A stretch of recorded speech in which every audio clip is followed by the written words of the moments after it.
गर्मियों के दिन थे और गर्मियों की छुट्टियां भी चल रही थी। राहुल ज्योति एक शाम दोनों अपने घर के बाहर खेल रहे थे। तभी उनकी मम्मी और राहुल ज्योति जरा इधर आओ जल्दी से। तभी राहुल और ज्योति अपने घर को चले आए। जैसे ही राहुल ज्योति घर के अंदर आए और अपनी मम्मी को मुस्कुराते हुए देखकर, क्या बात है मम्मी, आप इतना मुस्कुरा क्यों रही हो? बात ही कुछ ऐसी है, तुम्हारी नानी का कॉल आया था, आज उन्होंने हमें बुलाया है, कल को हम सब नाना नानी के घर जा रहे हैं। फिर ये सुनकर तो राहुल ज्योति की खुशी आसमान छू गई।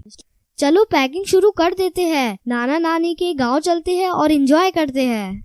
फिर क्या, दूसरे दिन सुबह सब लोग जल्दी नाना नानी के गांव के लिए निकल पड़े। राहुल ज्योति का नानी का घर काफी खूबसूरत और छोटा सा गांव था, जहां सब खेती बाड़ी करते थे और प्यार से रहते थे। राहुल ज्योति जैसे ही नाना नानी के घर पहुंचे तो उनके स्वागत के लिए नाना नानी तैयार खड़े थे। राहुल ज्योति को नाना नानी बोले, राहुल ज्योति आ जाओ, हमारे पास को आ जाओ। फिर राहुल और ज्योति नाना नानी के पास जाकर उनसे लिपट गए। फिर खास नाना नानी की बनाई हुई स्वादिष्ट खाना खाकर राहुल ज्योति ने थोड़ी देर आराम किया और फिर दोनों अपने नाना नानी हाल का मजा लूटने के लिए तैयार हो गए। ये लो, तुम दोनों के लिए मैंने खास इमली का रस बनाया है, इसे जल्दी से पी लो, इसे गर्मी में पिया जाता है। नानी की बनाई हुई इमली का रस पीकर तो राहुल ज्योति एकदम तरोताजा हो गए। फिर नानी जी ने आम के पेड़ पर एक बड़ा सा झूला टांगा। राहुल ज्योति झूले पर बैठ गए और झूला झूलते झूलते हवा में बातें करने लग गए और फिर नाना जी के साथ घूमने चले गए। और फिर रात हो गई। फिर राहुल ज्योति नानी जी के साथ रात के खाने के लिए फिर घूमकर घर लौट आए।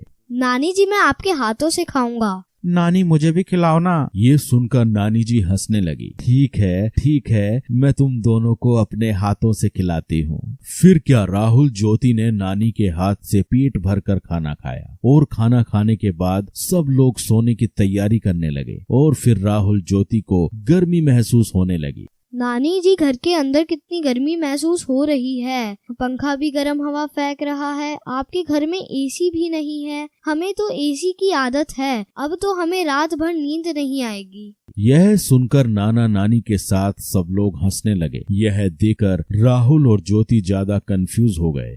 आप सब हंस क्यों रहे हो? हमने कुछ गलत कह दिया क्या? ना बेटा ना, तुमने कुछ गलत नहीं कहा। छोटा सा तो हमारा गांव है, हमारे पास एसी कैसे होगा बेटा, लेकिन हमारे पास एक ऐसा एसी जरूर है जो तुम्हारे शहर में नहीं होगा। नानी जी ने फिर जाकर छत पर गद्दे बिछाए और सोने लगे। नानी, हम भी आपके पास सोएंगे। हाँ, तुम दोनों मेरे पास सो जाओ, आओ सो जाओ। फिर क्या, खुले आसमान के नीचे थोड़ी हवा में राहुल और ज्योति आराम से नानी के पास सो गए और नानी से कहानियां सुनते सुनते दोनों को प्यारी नींद आ गई। तो बच्चों, आपने इस वीडियो में देखा राहुल ज्योति का नानी का